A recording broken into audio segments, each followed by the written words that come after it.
Share. Fighting a giant watery anime girl boss in Code Vein is no joke.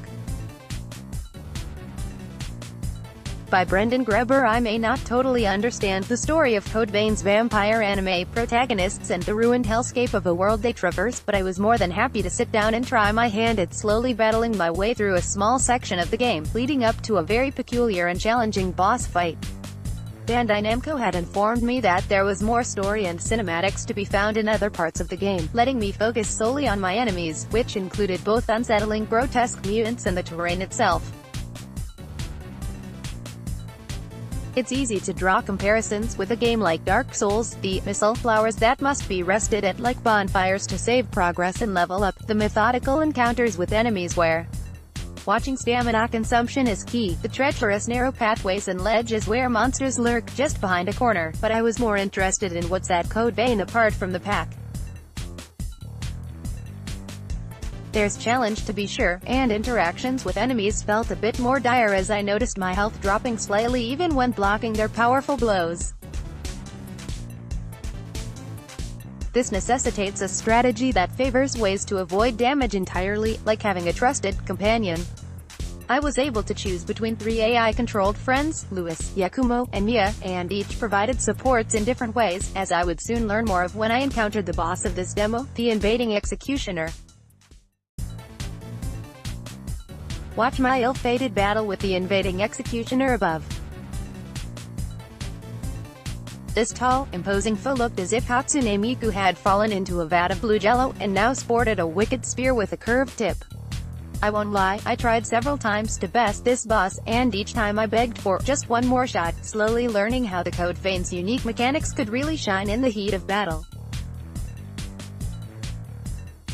My AI companion proved far more useful than those I had gone to battle with in something like Dark Souls or Bloodborne, no offense, Solaire, as they not only complemented my fighting tactics, but taught me new ones as well. Something I had overlooked on the trek to the boss fight was how Code Vein handled spells, called gifts. Each class could call upon different kinds of skills that could be used either defensively or offensively, and used a resource called Ichor. As I cautiously strafed around the boss arena, I watched my ally unleash several gifts that alternated between buffing our team and damaging our enemy. When we were able to stagger the invading executioner, I watched my AI partner Yakumo waste no time in charging up a mighty drain attack, transforming the sleeves of his draped jacket into fearsome hound heads, and regained the Ichor lost by using his gifts.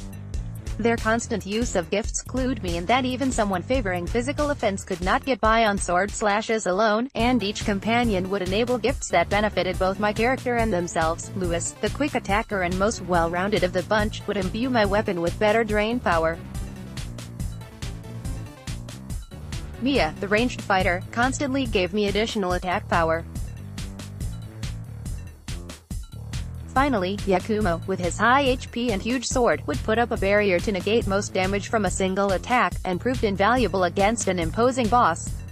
Even more important was their ability to revive me by sacrificing some of their health in the few moments between death and game over, a favor I found myself forgetting to return to my ally. Sorry, Yakumo. There's a certain bond you start to have with your AI companion that doesn't feel cheap. It feels like a symbiosis that was necessary to achieve victory.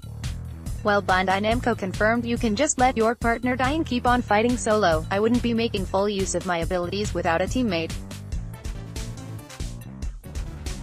Maybe I was still acclimating to the controls, but this executioner boss wasn't pulling any punches, striking quickly with her deadly spear, and alternating between jabs and sweeping strikes that forced us to go from offense to defense in a moment's notice.